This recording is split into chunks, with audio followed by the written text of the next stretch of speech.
In this video, I'm going to show you how to remove background in any photo using CapCut. So basically, we're gonna have to add our photo to our project and then we can select the photo. Now at the bottom, as you can see, we have all these options.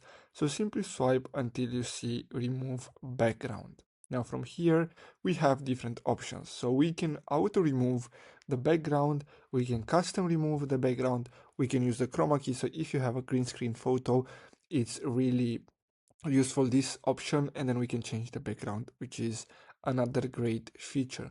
Now if I choose chroma key and then I move this circle to the green section, I can remove the green color from this photo, and basically that's it.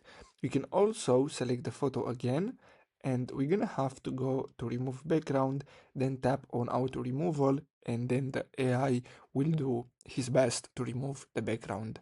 So basically that's all for today's video, guys. Thanks for watching.